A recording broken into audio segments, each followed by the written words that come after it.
샬롬, 이 시간 말씀과 동행하는 성도님들을 축복합니다. 오늘 듣는 태도라는 제목으로 말씀 나누겠습니다. 마태복음 13장은 하나님 나라 또는 천국 비유를 집중적으로 소개합니다. 씨 뿌리는 자의 비유, 겨자씨 비유, 누룩 비유 등은 하나님 나라가 그 시작은 미미해 보이지만 사실은 이미 시작되었고 장차 예상치 못한 엄청난 결실로 나타날 것임을 암시합니다. 천국이란 하나님의 은혜로운 통치가 미치는 전 영역입니다. 그러므로 천국에 임한다는 것은 하나님께 택함을 받고 죄를 회개한 성도가 의로움과 행복을 다시 회복한다는 의미입니다.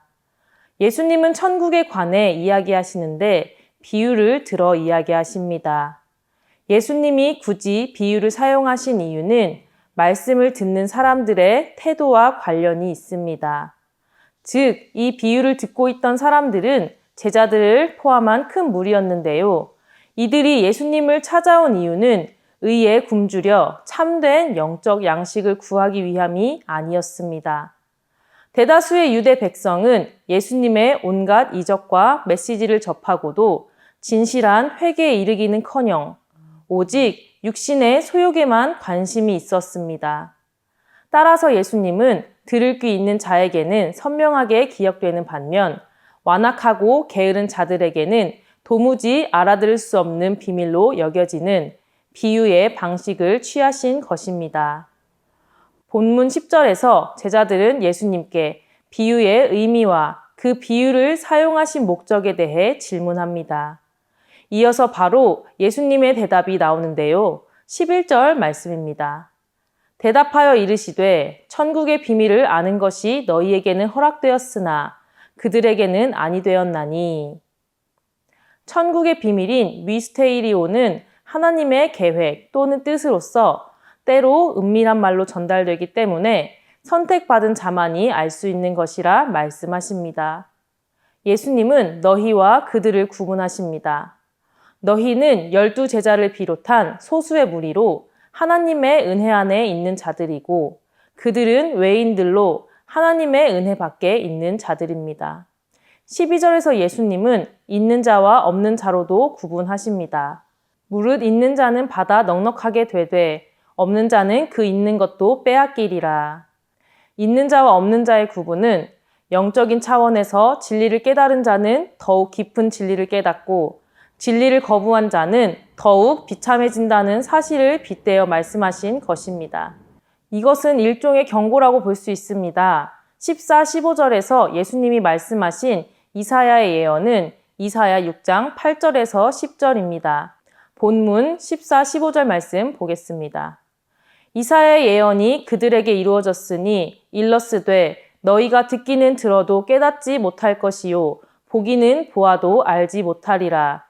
이 백성들의 마음이 완악하여져서 그 귀는 듣기에 둔하고 눈은 감았으니 이는 눈으로 보고 귀로 듣고 마음으로 깨달아 돌이켜 내게 고침을 받을까 두려워함이라 하였느니라.